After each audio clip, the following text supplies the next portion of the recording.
तो बीजेपी की इस लिस्ट में जो बड़ी बातें हैं वो आपने देखी, और बड़ी बातों पर आज की इस बड़ी खबर पर चर्चा करने के लिए दो खास मेहमानों को आमंत्रित करते हैं। हमारे साथ जुड़ चुके हैं मदन प्रजापत जी, बीजेपी नेता हैं। बहुत बहुत स्वागत मदन जी आपका। और मिथिलेश जैमिनी जी, वरिष्ठ पत्रकार, भी हमारे साथ जुड़ चुके हैं।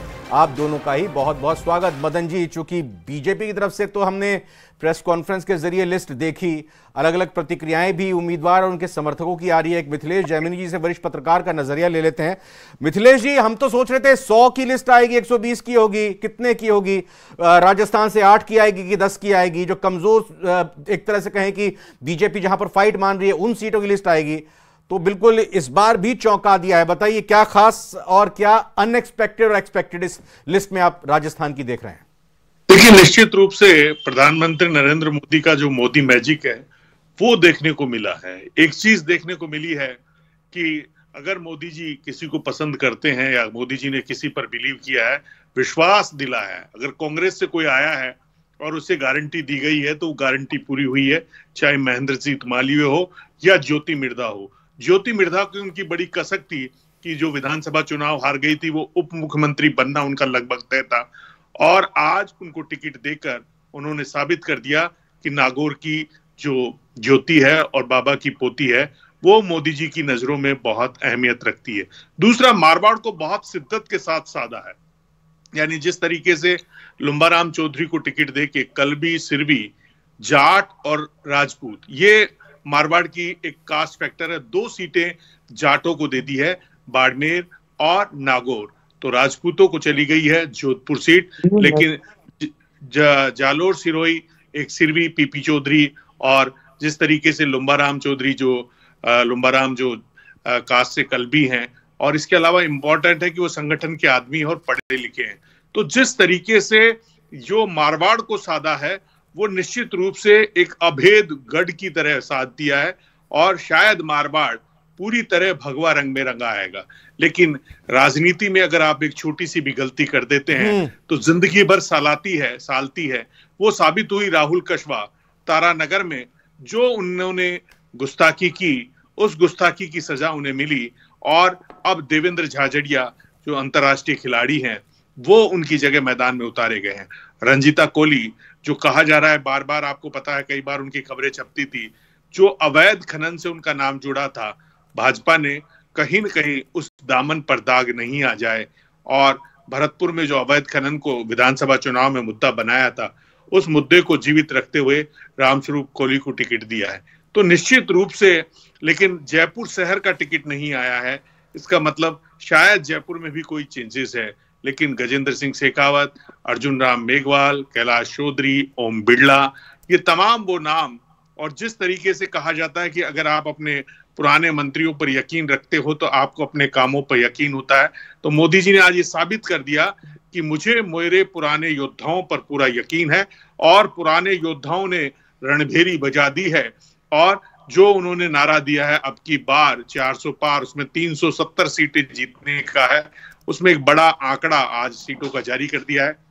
छत्तीसगढ़ हो, चाहे झारखंड हो, चाहे केरला हो, जिस अंदाज में उन्होंने नामों की घोषणा की है वो ये साबित करती है कि कहीं न कहीं, और आप देखिए विदिशा से शिवराज चौहान, जो कहीं न कहीं कांग्रेस हवा बना रही थी कि शायद शिवराज चौहान नाराज है मुख्यमंत्री बनने से, नहीं बनाने से, उनको भी साध लिया है। और राजस्थान में जो पूर्व मुख्यमंत्री वसुंधरा राजे के सुपुत्र को 5वीं बार 12 झालावाड़ से टिकट देकर ये साबित कर दिया है कि भाजपा हर तरीके से पूरी बैलेंस गेम प्लान के तहत उतर रही है।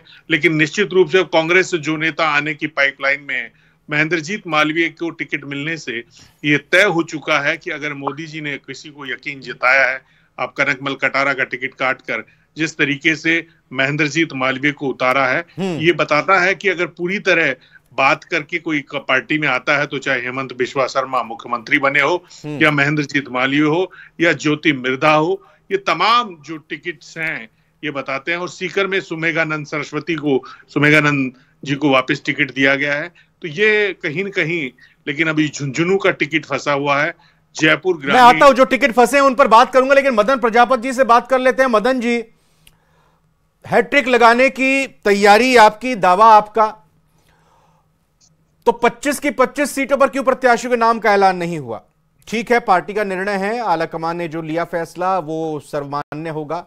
और ये भी बता दीजिए, ये जो 4 नाम नहीं रिपीट हुए हैं, इनसे क्या गुस्ताखी हो गई? इनको टिकट क्यों नहीं मिला? देखिए, मैं सिर्फ इतना कह सकता हूं कि देश के यशस्वी प्रधानमंत्री माननीय नरेंद्र मोदी जी के नेतृत्व में जो जन कल्याणकारी गरीब कल्याण की योजनाएं देश के अंदर चली है, जो जनता का विश्वास माननीय मोदी जी के अंदर बना है, और मोदी जी की जो गारंटी गांव गरीब किसान और मजदूर के लिए कार्य हुए हैं पिछले 10 साल के अंदर, उन सबको देखते हुए भारतीय जनता पार्टी तीसरी बार केंद्र में सरकार बनाने जा रही है और 25 की 25 राजस्थान की सीटें भारतीय जनता पार्टी जीतने वाली है। इसका चीजें आपने जो देखी है, आज जिस तरीके से टिकट वितरण देखा है, उसमें आपने देखा है कि युवाओं को, महिलाओं को, एसटी, ओबीसी सबको बराबर तरीके से स्थान दिया गया है। और आपने एक चीज कहा है कि जिनको नहीं दिया गया, मैं भारतीय जनता पार्टी, महिलाओं का आप जिक्र करें तो रंजीता जी का टिकट क्यों नहीं मिला? क्या कहीं और से लड़ाएंगे चुनाव उनको? देखिए, मैं वही बता रहा हूं आपको, भारतीय जनता पार्टी एक लोकतांत्रिक पार्टी है जहां लोकतांत्रिक तरीके से बूथ से लेके प्रदेश, प्रदेश से लेके और राष्ट्रीय संसदीय बोर्ड के अंदर चर्चाएं होती है, सर्वे, समीकरण और अरे तो हम भी तो चर्चा कर रहे हैं ना कि आखिर रंजीता जी को टिकट क्यों नहीं मिला? राहुल कसबा जी अपना टिकट क्यों हासिल नहीं कर पाए? देवजी पटेल को क्यों नहीं मिला? उधर उदयपुर से क्यों टिकट नहीं मिला? और कनकमल कटारा जी की जगह महेंद्रजीत मालवीय को टिकट क्यों मिल गया? भाई बात तो कर सकते हैं, आपसे सवाल तो कर सकते हैं। मैं सवाल सुन लेंगे तो मैं जवाब दूंगा। आप सवाल जो सुना है उसका जवाब हम अपेक्षित कर रहे हैं सर। मैं वही दे रहा हूं आपको अपेक्षित है। भारतीय जनता पार्टी एक लोकतांत्रिक पार्टी है जहां बूथ से लेके और प्रदेश से लेके केंद्र में चर्चाएं होती है। ये आप और मैं बैठ के तय नहीं करते हैं। भारतीय जनता पार्टी के अंदर संसदीय बोर्ड तय करता है, प्रदेश की चुनाव समिति तय करती है, उसके बाद में केंद्र की चुनाव समिति तय करती है, उसके बाद में जो आपके सर्वे समीकरण और समाज से जो निकल के आती है टिकट मिलता है। और भारतीय जनता पार्टी में किसी का टिकट नहीं कटता है। भारतीय जनता पार्टी में लोगों का कार्य विभाजन होता है, उनका टिकट कटना तो आप बोल रहे हैं, हम तो कह रहे हैं कि टिकट मिला क्यों नहीं। हाँ, अरे जिम्मेदारियां बदलती है सर। भारतीय जनता पार्टी में केंद्र तय करेगा, संसदीय बोर्ड तय करेगा किसकी क्या जिम्मेदारी होगी, कौन चुनाव लड़ेगा। अच्छा, जो नई जिम्मेदारी मिली है उदयपुर से, उनका हम रुख कर लेते हैं। कपिल श्रीमाली हमारे संवाददाता मौजूद हैं। कपिल, आप बीजेपी से टिकट हासिल करने वाले प्रत्याशी के साथ मौजूद हैं, उनसे बात कीजिए और इस जिम्मेदारी को कैसे वो देखते हैं। बिल्कुल, देखिए, उदयपुर से भारतीय जनता पार्टी ने मन्नालाल रावत पर भरोसा जताया और इस समय हमारे साथ में मन्नालाल जी मौजूद हैं। मन्नालाल जी, बहुत बहुत बधाई सबसे पहले आपको, और पहली प्रतिक्रिया क्या रहेगी? मुझे लगता है कि एक परिवर्तन का अवसर है और परिवर्तन के अवसर में एक कार्यकर्ता के रूप में एक विश्वास जताया है पार्टी ने, राष्ट्रीय नेतृत्व ने। ये हमारे लिए एक खुशी की बात है और मुझे लगता है कि इस दौर में और विशेष तौर पर जो 2047 तक राष्ट्र को विकसित बनाने की जो बात चल रही है, अमृत कालखंड में बहुत सारे काम करने की जो पंचप्रण के सिद्धांत है, उस पर आगे बढ़ने की बात है। तो मुझे लगता है एक कार्यकर्ता रूप में काम करने का अवसर मिलेगा, तो काफ़ी खुशी है। ट्रांसपोर्ट डिपार्टमेंट के अधिकारी रहे, लंबे समय तक आपने सरकारी सेवा की, अब राजनीति के क्षेत्र में जाएंगे, किस सोच के साथ में जाएंगे? मुझे लगता है कि सामाजिक जीवन का सबसे अहम और निर्णायक जो होता है वो होता है गवर्नेंस, और गवर्नेंस में निश्चित रूप से तय करना होता है कि ये करना है। दूसरा, समाज की समस्याओं को उस ढंग से उस प्लेटफॉर्म पर, उचित प्लेटफॉर्म पर उठाना, ये एक बहुत कीमती होता है। तभी जाकर आगे सारी जो चीज़ें, निर्णय की बातें आगे बढ़ती हैं। और गवर्नेंस की योजनाएं बहुत सारी हैं। ऐसा कह सकते हैं कि योजनाओं को सही ढंग से अगर ये पहचान लिया जाए और उसको क्षेत्र में किसी के व्यक्ति के जीवन में खुशी लाने के लिए कैसे काम में लिया जा सकता है, तो मुझे लगता है कि इस बात का अभ्यास इसमें पिछले 27 साल की सेवा काल में रहा है और वहां पर भी एक कार्यकर्ता के भाव से ही किया। तो मुझे लगता है कि कार्यकर्ता का भाव कंटिन्यू होगा और थोड़ा एक विस्तार मिलेगा, आप सभी का स्नेह मिलेगा, तो इस बात को तेज। एक अधिकारी पर भारतीय जनता पार्टी के सर्वोच्च नेतृत्व ने विश्वास जताया है, क्या वजह हो सकती है? मुझे ऐसा लगता है कि अलग अलग सामाजिक मोर्चों पर काम करने वाले कार्यकर्ताओं पर जिस तरीके से शोध अनुसंधान के बाद कि हो सकता है कि और बेटर इस काम में को भी कर सकते हैं, ऐसा एक विश्वास संभवतः शोध अनुसंधान में रहा होगा और मुझे लगता है इसी तरह का एक भाव महसूस होता है। और ये भी कि कौन कहाँ काम कर रहा है ये महत्वपूर्ण नहीं है, महत्वपूर्ण ये है कि किसी और काम को भी क्या वो कार्यकर्ता कर सकता है। तो मुझे लगता है इसी तरह का एक ट्रैक, इसी तरह के निर्णय, इसी तरह की शोध अनुसंधान और वर्तमान समाज में आप ये भी देखिए कि ये परिवर्तन का कालखंड है पूरी तरह से, और तेजी से परिवर्तन लाने का भी एक कालखंड दिख रहा है हर एक क्षेत्र में। माननीय मोदी साहब के नेतृत्व में जिस ढंग से सभी मोर्चों पर काम हुआ है, तेजी से काम हुआ है, रीति, नीति और प्रीति तीनों का जो एक समन्वय सहकार इसमें दिखता है, मुझे लगता है इसी भाव को, इसी प्रभाव में हम अपने आप को देखते हैं, कार्यकर्ता का भाव के रूप में ही देखते हैं। तो मुझे लगता है यही पर्याप्त है समझने और कि जनता के लिए जो संकल्प, जो विश्वास जोधपुर की जनता ने किया है, हमने हमेशा ही उसको पूरा करने की कोशिश की है। जोधपुर का इंफ्रास्ट्रक्चर डेवलपमेंट हो, उसकी दिशा में हमने बहुत सारा आगे काम किया है और आगे भी जोधपुर इंफ्रास्ट्रक्चर डेवलप करते हुए जोधपुर एक मॉडर्न सिटी बने, इसके लिए हम सब लोग मिलकर के काम करेंगे।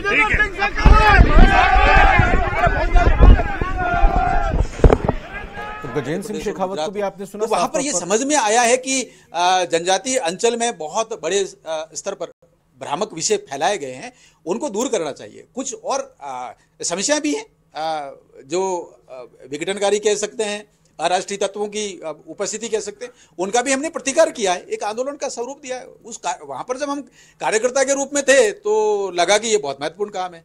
मुझे लगता है कि ये प्रवाह आगे बना रहेगा। आदिवासी पार्टी की विचारधारा के खिलाफ लगातार आप लड़ाई लड़ते रहे हैं, कितनी बड़ी चुनौती वो पार्टी आपके सामने? मुझे लगता है कि वर्तमान में तो माननीय नरेंद्र मोदी जी और भारतीय जनता पार्टी और एनडीए और जिस ढंग से राष्ट्र के विषयों को लेकर आगे बढ़ रहे हैं, तो उसके सामने कोई चुनौती जैसा कुछ लगता नहीं है। लेकिन यह कि हाँ, क्षेत्रीय स्तर पर कुछ चिंतन मनन पिछले दिनों में कोई एक आवाज कहीं से सुनाई देती है, मुझे लगता है उसमें खाली संवाद से ही समाधान हो जाएगा। वो कोई पराये हैं ऐसा नहीं है, लेकिन मुझे लगता है कि संवाद करेंगे तो वो भी राष्ट्र के भाव में रम जाएंगे और सही रास्ते पे आएंगे, ऐसा लगता है। और महत्वपूर्ण बात है कि हम वैचारिक स्तर पर ही उनसे बात कर रहे हैं, व्यक्ति से कोई इश्यू नहीं है। और वैचारिक स्थिति में पाते हैं तो ऐसा लगता है कि वो तोड़ने की बात करते हैं, कैंची चलाने की बात करते हैं। हम कहेंगे कैंची की बात ठीक नहीं है, सुई धागे की बात करेंगे तो आगे बढ़ेगी, ऐसा लगता है। बिल्कुल, तो बहुत बहुत बधाई आपको। ये है मन्नालाल रावत। कपिल श्रीमाली, न्यूज़ 18 उदयपुर। तो जश्न का माहौल भी देखने को मिल रहा है, तस्वीरों के जरिए आप देख रहे हैं। बहरहाल यहाँ हमारे साथ मदन प्रजापत जी बने हुए हैं बीजेपी से, और इसके अलावा मिथिलेश जैमिनी जी भी हैं। मदन प्रजापत जी का एक बार फिर से रुख करते हुए, मदन जी आप अपनी बात रख रहे थे, बीच में हमको जाना पड़, आप अपनी बात कंटिन्यू कर सकते हैं। जी, आप कह रहे थे टिकट की बात कर रहे थे, मैं आपको कहता हूँ भारतीय जनता पार्टी एक लोकतांत्रिक पार्टी है जहाँ पे सर्वे समीकरण और सहमति से टिकट वितरण होता है, जिसमें प्रदेश की चुनाव समिति होती है, बूथ के लेवल से नाम स्टार्ट होते हैं, पैनल बनते हैं, पैनल संसदीय बोर्ड के सामने रखा जाता है, केंद्रीय चुनाव समिति के सामने रखा जाता है, और उसके बाद में सब तय करके जिम्मेदारियां तय करते हैं।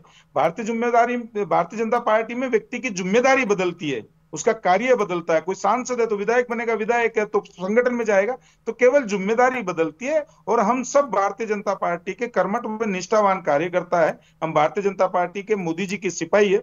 जनता को किस तरीके से अंतिम पंक्ति में बैठे हुए व्यक्ति को लाभ मिले और अंतिम पंक्ति में बैठा हुआ व्यक्ति मुख्य धारा में किस तरीके से आए, इसी धारणा पे हम सब चलते हैं। हमारा कार्य चुनाव लड़ना एक प्रोसीजर है, सत्ता प्राप्ति जो है वो सेवा का साधन है हमारे लिए। दूसरी पार्टियों के जैसे नहीं है कि सत्ता प्राप्ति का मतलब ठगी और भ्रष्टाचार से है।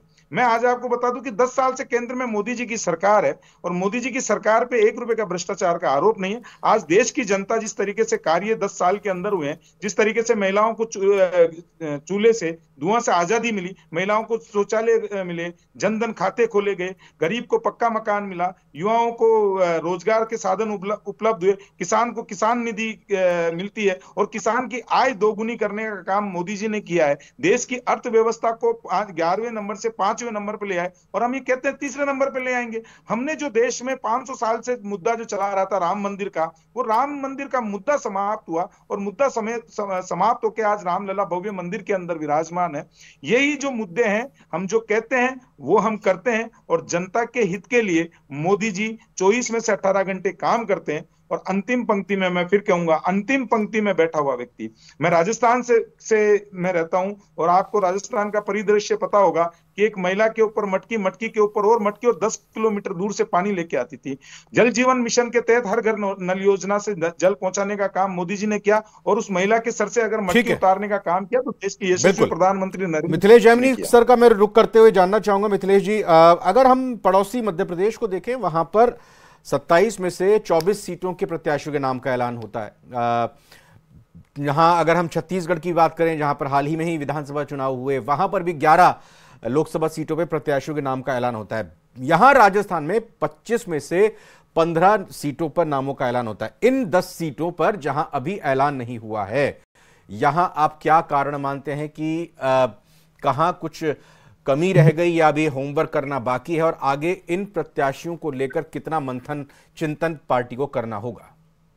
देखिए, मुझे लगता है कि काफी डिस्कस के बाद और जो पाइपलाइन में प्रोजेक्ट हैं, कि महेंद्रजीत मालवीय ने कहा था कि अभी कई और मेरे साथी आएंगे, तो उनके कितने साथी आने हैं और उन साथियों को कहां कहां एडजस्ट करना है, ये तमाम चीजें अभी तय होनी है। लेकिन ये एक चीज ये तय हो चुकी है कि जहां राहुल गांधी अपनी न्याय यात्रा को ब्रेकअप चल जा करके छुट्टी ले लेते हैं, नरेंद्र मोदी 10 से 3 रात को मीटिंग करते हैं, उसके बाद आसनोल जाते हैं और पश्चिम बंगाल चले जाते हैं। इसी तरीके से जिस तरीके से मुख्यमंत्री भजनलाल पानी को लेकर सॉल्यूशन निकालने पे लगे हुए हैं और दिन भर यात्राएं कर रहे हैं, कभी जयपुर। पिछली बार जितने मतों से हम जीते से उससे भी 10-25 से अधिक मतों से जोधपुर लोकसभा क्षेत्र से कमल का फूल खिलाएंगे, आदरणीय गजेंद्र सिंह जी को जिताएंगे, मोदी जी के हाथ मजबूत करेंगे और विश्व के सर्वमान्य नेता आदरणीय नरेंद्र मोदी जी को तीसरी बार प्रधानमंत्री बनाएंगे और विकसित और समृद्ध भारत के संकल्प को पूरा करेंगे। अमृत काल में जो उनका संकल्प है, उस संकल्प को पूरा करके विश्व में इतिहास रचेंगे और तीसरी बार जोधपुर लोकसभा क्षेत्र से इतिहास रचेंगे। धन्यवाद। 25 की 25 सीटें पिछली बार जितने मतों से हम जीते उसे भी 10% अधिक मतों से जीतकर 25 की 25 सीटें तीसरी बार जीताकर इतिहास रचेंगे।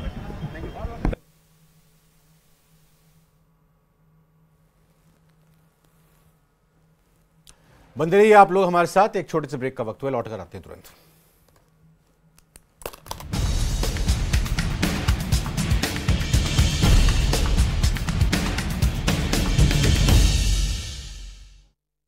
और ये राजस्थान, बीकानेर अनुसूचित जाति आरक्षित अर्जुन राम मेघवाल, चूरू देवेंद्र झाजरिया, सीकर स्वामी सुमेधानंद सरस्वती, अलवर भूपेंद्र यादव, भरतपुर अनुसूचित जाति आरक्षित Ramswaroop Koli, Nagaur Shrimati Jyoti Mirdha, Pali Shri P Chaudhary, Jodhpur Gajendra Singh Shekhawat, Barmer Kailash Chaudhary, Jalore Lumbaram Chaudhary, Udaipur schedule tribe आरक्षित मन्नालाल रावत, बांसवाड़ा शेड्यूल ट्राइब आरक्षित Mahendra Malviya, Chittorgarh CP Joshi, Kota Shri Om Birla, Jhalawar Baran Dushyant Singh, Telangana Karimnagar Shri Bandi Sanjay Kumar, Nizamabad Arvind Dharmapuri, Zaheerabad BB Patil, Malkajgiri Etela Rajender, Secunderabad Shri G Kishan Reddy, Hyderabad Shrimati doctor Madhavi लता, चेलवेल्ला कोंडा विश्वेश्वर रेड्डी जी, नागर कुर्नूल शेड्यूल कास्ट आरक्षित टी भारत, भोंगीर बोरा नरसैया गौड़, त्रिपुरा वेस्ट श्रीमान विप्लव कुमार देव, उत्तराखंड टेरी Garhwal Shrimati Mala Rajya Lakshmi Shah, Almora Shri Ajay Tamta, Nainital Udham Singh Nagar Shri Ajay Bhatt, Uttar Pradesh Kairana Shri Pradeep Kumar, Muzaffarnagar doctor Sanjeev Kumar Balyan, Nagina schedule caste आरक्षित श्री ओम Kumar, Rampur Shri Ghanshyam Lodhi, Sambhal Shri Parmeshwar Lal Saini, Amroha Shri Kanwar Singh Tanwar, Gautam Buddha Nagar doctor Mahesh Sharma, Bulandshahr doctor Bhola Singh, Mathura Hema Malini, Agra Satyapal Singh Baghel, Fatehpur Sikri Rajkumar Chahar, Etah Rajveer Singh Raju Bhaiya, Aonla Dharmendra Kashyap, Shahjahanpur Arun Kumar Sagar, Kheri Ajay Mishra Teni, Dhaurahra Shrimati Rekha Verma, Sitapur Rajesh Verma, Hardoi schedule caste reserve Jaiprakash Rawat, Misrikh Ashok Kumar Rawat, Misrikh भी एससी रिजर्व है, उन्नाव साक्षी महाराज, मोहनलालगंज एससी रिजर्व कौशल किशोर, लखनऊ माननीय राजनाथ सिंह जी, अमेठी श्रीमती स्मृति ईरानी, प्रतापगढ़ संगमलाल गुप्ता, फरुखाबाद मुकेश राजपूत, इटावा डॉक्टर रामशंकर कठेरिया, कनौज श्री सुब्रत पाठक, अकबरपुर देवेंद्र सिंह भोले,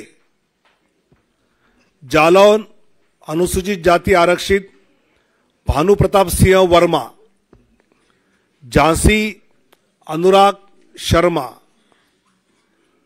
हमीरपुर कुंवर पुष्पेंद्र सिंह चंदेल,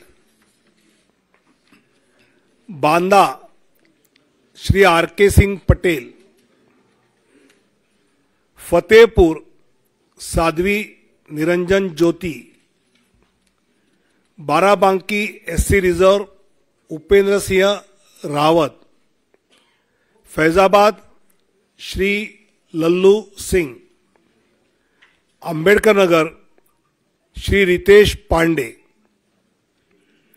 श्रावस्ती श्री साकेत मिश्रा, गोंडा श्री कीर्तिवर्धन सिंह उर्फ राजा भैया, दुमरियागंज श्री जगदम्बिका पाल, बस्ती श्री हरीश द्विवेदी, संत कबीर नगर प्रवीण कुमार निषाद, महाराजगंज श्री पंकज चौधरी, गोरखपुर रवि किशन, कुशीनगर श्री विजय कुमार दुबे, पासगांव कमलेश पासवान, लालगंज एससी रिजर्व श्रीमती नीलम सोनकर, आजमगढ़ दिनेश लाल।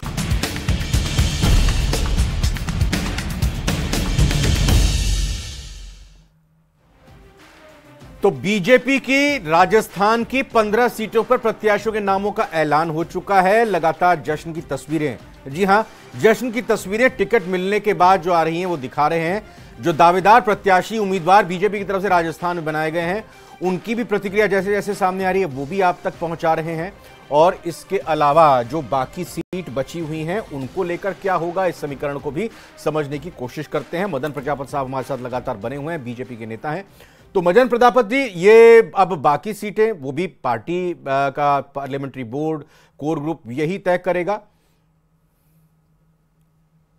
बिल्कुल निश्चित रूप से जो प्रदेश की चुनाव समिति है, जो तीन नाम के पैनल बनते हैं, पैनल के बाद में राष्ट्रीय चुनाव समिति और चुनाव समिति के बाद में संसदीय बोर्ड जो तय करता है, पार्लियामेंट्री बोर्ड तय करता है, उनके ऊपर मैंने फिर कह रहा हूं आपको कि भारतीय जनता पार्टी में सर्वे समीकरण और सहमति, इसके बाद में टिकटों का वितरण किया जाता है। उन सब चर्चाओं पे, उन सब उम्मीदों पे बूथ अध्यक्ष से लेके और राष्ट्रीय अध्यक्ष तक नामों के ऊपर चर्चाएं होती है। तो इसलिए ये डेमोक्रेसी पार्टी किसी परिवारवाद से पार्टी तो है नहीं कि एक परिवार तय कर देगा सोनिया गांधी जी के यहाँ से लिस्टें बन जाएगी। खैर मैं उन पर टिप्पणी नहीं करना चाहता, लेकिन यही है कि आज इसी का नतीजा है कि 47 युवाओं, 195 में से 47 युवाओं को टिकट मिला, 28 महिलाओं को टिकट मिला। और मैं फिर कहता हूं, ये जो राजस्थान की जो भजनलाल जी की सरकार हो या केंद्र में मोदी जी की सरकार हो, ये गांव, गरीब, किसान और मजदूर की सरकार होती है। इसीलिए जनता का विश्वास माननीय मोदी जी के ऊपर होता है, क्योंकि जो पिछले 10 साल में मोदी जी ने जन कल्याणकारी, गरीब कल्याणकारी योजनाएं,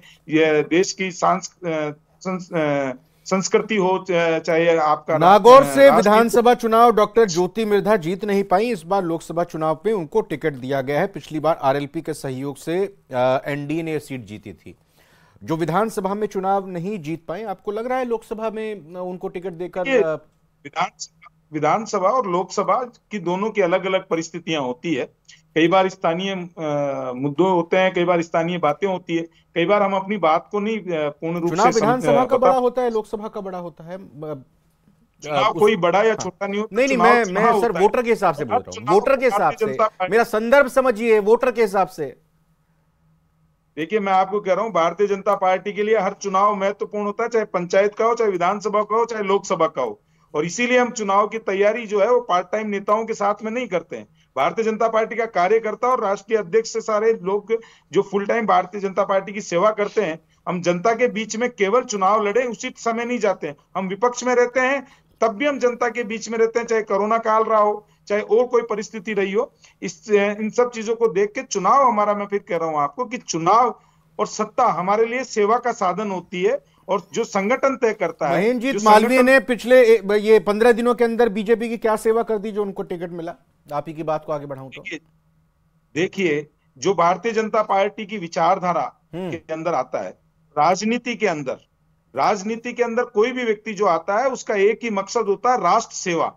और वो किसी भी पार्टी की विचारधारा में रह के राष्ट्र सेवा के कार्य करना चाहता है, इसलिए राजनीति के अंदर आता है। अच्छा। जब वो राष्ट्र सेवा नहीं कर पाता है उस पार्टी के अंदर और उसकी सुनी नहीं जाती है, डेमोक्रेसी जब वहां पे नहीं होती है, तो वो अपनी विचारधारा उस राष्ट्र की सेवा को करने के लिए दूसरी पार्टी के अंदर जाता है, जो महेंद्रजीत मालवीय जी ने की है। और जो महेंद्रजीत मालवीय जी ने किया है, तो वो बिल्कुल निश्चित रूप से वहां की जनता के बीच में रहने वाले जन नेता है। वो भारतीय जनता पार्टी की विचारधारा में आके चुनाव लड़ेंगे तो इसमें किसी तरीके की कोई आपत्ति और वो नहीं होती है। वो हमारी विचारधारा में हमारे साथ आए हैं। अब आने के बाद में पार्टी तय करती है किसकी क्या जिम्मेदारी होगी, किसको चुनाव लड़ना है, किसको संगठन में जाना है, किसका क्या भूमिका रहेगी, ये पार्टी और शीर्ष नेतृत्व तय करता है हमारे बीच में। महेंद्रजीत मालवीय जी भी है हमारे जैसे एक साधारण कार्यकर्ता के रूप में भारतीय जनता पार्टी में है।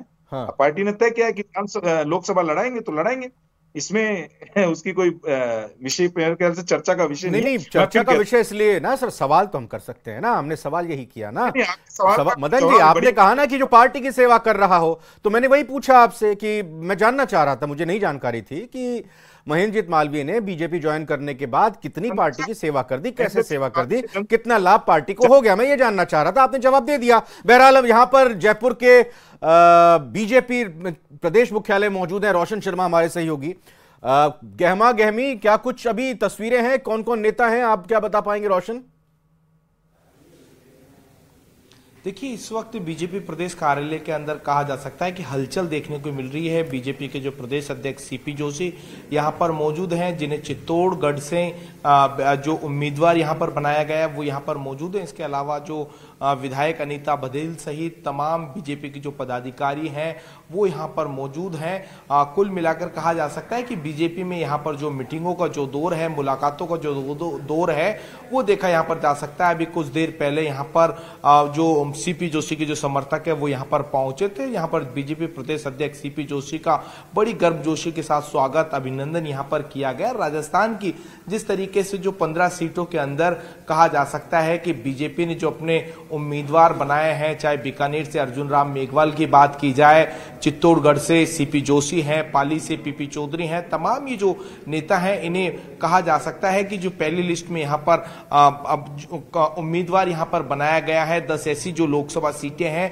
उनके ऊपर जो दूसरे चरण के अंदर यहाँ पर जो उम्मीदवार यहाँ पर तय होंगे। लेकिन कहीं ना कहीं चर्चा ये भी है कि जो वर्तमान में जो 5 जो लोकसभा सीटों से जो सांसद हैं उनके टिकट काटे हों, चाहे भरतपुर से रंजीता कोहली हो या फिर चूरू से जो राहुल कसवा है उनका टिकट काटा गया है, उसकी जगह देवेंद्र झाझड़िया को यहाँ पर उम्मीदवार बनाया गया। तो कुल मिलाकर कहा जा सकता है कि कहीं ना कहीं बीजेपी में इस बार कुछ जो यहाँ पर जो वर्तमान में सांसद है उनका टिकट काट कर जो नए चेहरों को यहाँ पर मौका दिया गया है। जिस तरीके से रविंद्र अभी यहाँ पर देखिए राजेंद्र राठौड़ यहाँ पर आते हुए नजर आ रहे हैं। राठौड़ साहब, बीजेपी ने जो 15 जो चेहरे हैं वो मैदान में उतार दिए, क्या कुछ कहेंगे?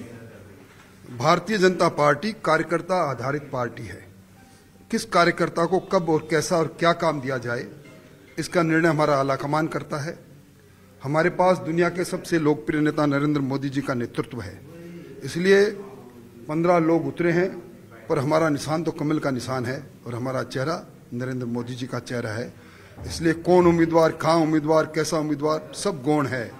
सिर्फ एक ही बात है, राजस्थान में मोदी मैजिक चलेगा और इस बार मिशन 25 फिर पूरा होगा। मेरा सवाल पूछेगा चूरू से देवेंद्र झाझड़िया कैसे उम्मीदवार जो है लोकसभा से जो उम्मीदवार यहाँ पर बनाए? देखिए, मुझे अधिकार नहीं, पर पार्टी अगर मुझे मौका देगी, ये पार्टी का आलाकमान का काम है। जो कहेंगे दरी बिछाने से लेकर और माइक में भाषण देने तक, चुनाव लड़ाने से लेकर चुनाव लड़ने तक हर हालत में तैयार है। चूरू से जो है राहुल जो कसवा है उनका टिकट काटकर देवेंद्र झाझड़िया को मौका दिया है, क्या कुछ कहेंगे? देखिए, एक सामान्य प्रक्रिया है। राहुल जी ने अच्छा काम किया, उनके पिताजी भी सांसद रहे और हम सब लोगों ने मिलकर काम किया, अब भी सब मिलकर काम करेंगे। लेकिन एक जो नया जो चेहरा है वो उतारा है, जो पैरा ओलंपिक जो प्लेयर है। निश्चित तौर पर देश भर के खिलाड़ियों को, पैरा ओलंपिक को और जो पद्म श्री है, पद्म भूषण है, उनका चूरू से चुनाव लड़ना हमारे सब कार्यकर्ताओं के लिए एक नया संदेश रहेगा। तो देखिए, ये थे राजेंद्र राठौड़ जिन्होंने बखूबी यहाँ पर जो खुलकर ये यहाँ पर कहा कि जो बीजेपी पार्टी है वो दरी बिछाने से लेकर चुनाव लड़ने तक के लिए जो मौका देती है, तो तमाम उन कहा जा सकता है कि उन परिस्थितियों में तमाम जो स्थिति के अंदर पूरी तरीके से यहाँ पर तैयार है। अभी भी लगातार जो यहाँ पर बीजेपी प्रदेश कार्यालय के अंदर जो बैठकों का जो दौर है वो लगातार यहाँ पर जारी है। यहाँ पर जो कहा जा सकता है कि यहाँ पर जो कार्यकर्ताओं के हाथों में आप देख सकते हैं फूल माला गुलदस्ते यहाँ पर लेकर पहुंचे हैं, बड़े गर्मजोशी के साथ स्वागत सत्कार अभिनंदन में जुटे हुए हैं। जी, मैं चित्तौड़गढ़ संसदीय क्षेत्र से आया हूँ। माननीय सीपी जोशी जी हमारे लोकप्रिय नेता हैं, उनको टिकट मिला है चित्तौड़गढ़ लोकसभा से, तो हम उनके स्वागत के लिए आज प्रदेश कार्यालय पधारे हैं। बीजेपी ने अपने नामों की घोषणा कर दी है, क्या किस तरीके से देखते हैं चुनावों को, क्या चैलेंज है, क्या है? चैलेंज ही है, वो तो आलाकमान जैसा निर्णय करेगा उस हिसाब से सोच समझ के जो भी किया वो सोच समझ के किया है। पूरी तरीके से जो कार्यकर्ताओं की फौज है, मुस्तैद है, किस तरीके से देखते हैं लोकसभा चुनावों को? बिल्कुल, कार्यकर्ता तैयार है, मोदी में राजस्थान है और कार्यकर्ताओं में जोश है और जोश के साथ कार्यकर्ता काम कर रहा है और इस बार हम 25 से 25 सीटें लाएंगे, सबको विश्वास है। अब की बार 400 पार इस तरीके का जो नारा जो दिया जा रहा है, राजस्थान की जो 25 सीटें हैं, किस तरीके से कार्यकर्ताओं के जिम्मे एक बड़ी जिम्मेदारी जो रहती है किस तरीके से देखते हैं? देखिए, भारतीय जनता पार्टी का कार्यकर्ता एक अनुशासित कार्यकर्ता और जिम्मेदार कार्यकर्ता है। वो जिम्मेदारी के साथ में मेहनत करता है, ग्राउंड लेवल पे काम करता है। अभी देखिए, हमारे संगठन का लाभार्थियों का जैसे कार्यक्रम चल रहा है और भी शक्तिवंदन का कार्यक्रम चल रहा है, तो हम आम जनता से जुड़े हुए कार्यकर्ता हैं और आम जनता के बीच के कार्यकर्ता और मेहनत के साथ में मोदी में राजस्थान का सपना पूर्ण करेंगे। देखिए, ये जो कार्यकर्ता हैं, तमाम जो कार्यकर्ता हैं बीजेपी प्रदेश कार्यालय के अंदर, यहाँ पर जो बधाई यहाँ पर देने का जो सिलसिला है लगातार यहाँ पर जारी है। अभी इस वक्त जो बैठकों का दौर है वो भी लगातार जारी है। कुल मिलाकर कहा जा सकता है कि जिस तरीके से भारतीय जनता पार्टी ने देश भर की जो लोकसभा सीटों के ऊपर से 195 सीटों के ऊपर जो नाम तय किए हैं, उसमें राजस्थान की 15 लोकसभा सीटें, चाहे बीकानेर से अर्जुन राम मेघवाल हो, चूरू से यहाँ पर जो देवेंद्र झांझड़िया हो, भरतपुर से रामस्वरूप कोहली को यहाँ पर रंजीता कोहली की जगह कहा जा सकता है कि रामस्वरूप जो कोहली है उन्हें यहाँ पर मौका दिया गया है। पाली से एक बार फिर जो पीपी चौधरी है उनके ऊपर भरोसा जताया है। कुल मिलाकर कहा जा सकता है कि इस बार जो कई जो चेहरे हैं वो यहाँ पर नए देखने को मिले। अभी भी राजस्थान में ऐसी जो लोकसभा सीटें हैं, करीब 10 जो लोकसभा सीटें हैं, उन पर जो प्रत्याशियों का यहाँ पर ऐलान यहाँ पर होना है, वो भी उम्मीद यहाँ पर की जा रही है कि बहुत जल्द जो भारतीय जनता पार्टी की जो दूसरी सूची है वो नजर आएगी। वहीं अगर कांग्रेस की बात की जाए तो अभी तक जो कांग्रेस की ओर से एक भी जो कैंडिडेट यहाँ पर नहीं उतारा गया। ऐसे में कांग्रेस के सामने भी अब कहा जा सकता है कि बड़ी जो चुनौती है कि आखिर ऐसे वो कौन से चेहरे होंगे, आखिर ऐसे वो कौन से नाम होंगे जो भारतीय जनता पार्टी के वर्तमान में जो सांसद हैं, बात की जाए जोधपुर से जो गजेंद्र सिंह शेखावत है, उनके सामने क्या इस बार फिर से वैभव गहलोत को चुनाव में उतारा जाएगा या फिर और कोई नया चेहरा होगा। ऐसे में कई जो कहा जा सकता है कि कई जो खबरें हैं यहाँ पर भारतीय जनता पार्टी की लगातार जो कहा जा सकता है कि बैठकों का दौर लगातार जारी है। आज जो 15 सीटों के ऊपर नाम का ऐलान हुआ है, किस तरीके से जो कार्यकर्ताओं के अंदर उत्साह है? अच्छा, ठीक है, हमारे साथ कांग्रेस से भी गजेंद्र सांखला जी जुड़ गए हैं, उनसे रिएक्शन लेंगे। गजेंद्र जी, अब की बार 400 पार, 370 बीजेपी और 400 प्लस एनडीए, और आज तो 195 सीटों पर प्रत्याशी घोषणा कर दी। 15 सीटें राजस्थान की हैं। कांग्रेस कहां है? कांग्रेस अपनी जगह पर है, कांग्रेस काम कर रही है। आगे बढ़ेगी कांग्रेस, नहीं बढ़ेगी या उसी जगह पर रहेगी? बिल्कुल कांग्रेस आगे बढ़ेगी और कांग्रेस एक एक सीट के ऊपर मंथन कर रही है। मीटिंग्स हमारी चल रही है, चर्चा हो रही है और एमिकेबल कैंडिडेट दे करके जल्दी हम कांग्रेस का कैंडिडेट जो है वो भी फाइनल करेंगे। और जहां तक भारतीय जनता पार्टी का सवाल है, मैं लगातार देख रहा हूं, सुन रहा हूं, सब लोग ये कह रहे हैं मोदी जी का चेहरा है और उस पर चुनाव लड़ना है, इसलिए कैंडिडेट कोई भी हो, कैंडिडेट डिक्लेयर कर दिए तो ठीक है, नहीं कर दिए तो ठीक है। इनकी बातों से तो यही लगता है कि हिंदुस्तान की जो जनता है वो उनके अंदर कोई समझ नहीं है, केवल मोदी जी के नाम पर देख करके वो वोट डाल देंगे, वो सवाल करेंगे। आज 3 महीने राजस्थान 2019 में किसके नाम पर वोट डाला था देश की जनता ने? 2019 के अंदर 14 देश की बीजेपी को वोट डाला था। अच्छा, इसमें कोई दो राय नहीं है कि बीजेपी को वोट डाला था, लेकिन बीजेपी को वोट डालने के बाद मिला क्या है, जनता इस पर भी विचार कर रही है। आज अब 2 महीने से ज्यादा राजस्थान में सरकार बन गई, अब इनको डीजल पेट्रोल की रेट के ऊपर वेट ज्यादा नजर नहीं आ रहा है। आज सारा इंडिया चुप है, आज सारी भारतीय जनता पार्टी चुप है। तो आप क्या समझते हो, देश का मतदाता, राजस्थान का मतदाता गूंगा और गहला है, उसको ये चीजें नजर नहीं आ रही। आज अब महिलाओं के ऊपर अत्याचार के ऊपर भारतीय जनता पार्टी बिल्कुल चुप है। बिल्कुल सांखला साहब, जो जनता को नजर आता है वो नतीजों में तब्दील भी होता है और 2023 विधानसभा चुनाव राजस्थान के नतीजों ने यह दर्शा भी दिया है। हाँ, ये मुकेश जी प्रजापत साहब, मदन प्रजापत जी भी हमारे साथ बीजेपी के हैं। परसेंटेज में अच्छा, पहले उनको बोले, मदन जी एक मिनट पहले कंप्लीट करने दीजिए। मदन जी एक मिनट गजेंद्र जी को पहले बोलने दीजिए, जो सवाल वो उठा रहे हैं उनको उठाए। बोलिए भाई गजेंद्र जी। में नहीं है, 70 सीटें हमने भी जीती है और बहुत थोड़ा वोट परसेंटेज का फासला है। और उस फासले को, अगर वोट परसेंटेज और फासले की बात है तो उसके अंदर भी आप देख लीजिए कि कांग्रेस किसी भी रूप में कमजोर नहीं रही है। और लोकसभा चुनाव के अंदर पता लग जाएगा कि खाली जिस तरह से सोसेबाजी करके, मूल मुद्दों से भटका करके, अब इनको आज महंगाई नजर नहीं आती, अब आज इनको बेरोजगारी नजर नहीं आ रही है, आज इनको पेट्रोल और डीजल के ऊपर वेट नजर नहीं आ रहा, कोई नहीं बोल रहा है, सबके मुंह के ऊपर पट्टी बंध गई है। राजस्थान की नाना मदन जी जवाब देंगे, बीजेपी के नेता हैं, बहुत मुखर हैं, मदन जी जवाब देंगे, देखिए तैयार बैठे हैं वो, तो अब आप सुनने का जरा सब रखिएगा। बोलिए मदन जी। गजेंद्र जी से आपने पूछा कि कांग्रेस कहां है। कांग्रेस लड़ाई झगड़े और गुटबाजी के अंदर है। और जो इनके युवराज है वो अभी न्याय यात्रा निकाले। वो महंगाई और बेरोजगारी की बात कर रहे हैं, पेट्रोल के दामों की बात कर रहे हैं। मैं दे रहा हूँ। दूसरा इन्होंने बोल रहे हैं, अरे गजेंद्र जी रुकिए, आपने अपनी बात रखी, मैंने सवाल रखा, सुनने मांगने के लिए जनता के बीच इन्होंने कहा कि जनता की समझ के ऊपर, जनता की समझ पे हम प्रश्नीय चिन्ह नहीं लगाते हैं। जनता की समझ पे प्रश्नीय चिन्ह जो है वो कांग्रेस लगाती है।